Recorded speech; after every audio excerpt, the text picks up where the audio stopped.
ప్రభుత్వ జూనియర్ కళాశాల విద్యార్థులకు తక్షణమే మధ్యాహ్న భోజనం ప్రవేశపెట్టాలి. బీఆర్ఎస్వి ఆధ్వర్యంలో రాష్ట్ర నాయకులు కంచర్ల రవి గౌడ్ నాయకత్వంలో డిఐఓ గారికి వినతి పత్రం ఇవ్వడం జరిగింది.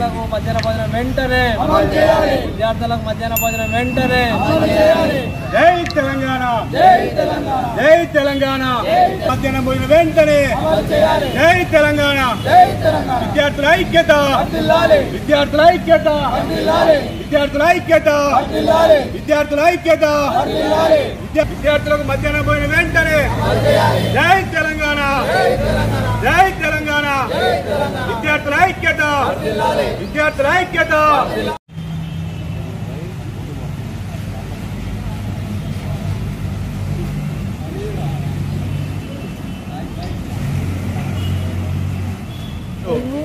భారత రాష్ట్ర సమితి విద్యార్థి విభాగం ఆధ్వర్యంలో డిఈఓ గారి కార్యాలయంలో వినతి పత్రం ఇవ్వడం జరిగింది.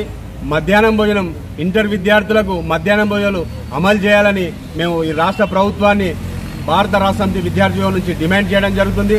ఇక్కడ చదివే పిల్లలు, ప్రభుత్వ కళాశాలలో చదివే పిల్లలు పూర్తిగా పేద విద్యార్థులే కాబట్టి ఖచ్చితంగా వాళ్లకు న్యాయమైన డిమాండ్ కొద్దీ మధ్యాహ్నం భోజనం అమలు చేయాలని మేము భారత రాష్ట్ర సమితి నుంచి మేము డిమాండ్ చేస్తున్నాం.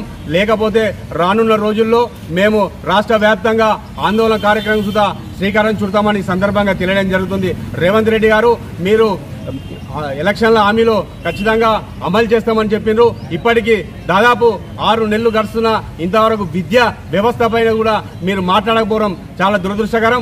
నిజంగా మీకు విద్యార్థుల మీద ఏమైనా ప్రేమ ఉంటే వాళ్ళ బంగారు భవిష్యత్తు దృష్టిలో పెట్టుకుని పేద విద్యార్థులు ఉంటారు కాబట్టి ఖచ్చితంగా వాళ్లకు సండే బియ్యంతోని మధ్యాహ్నం భోజనం అమలు చేయాలని మేము భారత రాష్ట్ర సమితి విద్యార్థి విభాగం నుంచి డిమాండ్ చేస్తున్నాం. లేకపోతే రానున్న రోజుల్లో విద్యార్థుల పక్షాన మేము భారత రాష్ట్ర సమితి విద్యార్థి విభాగం రాష్ట్ర వ్యాప్తంగా ఆందోళన కార్యక్రమం సుధా శ్రీకారం చుడతామని సందర్భంగా తెలియడం జరుగుతుంది.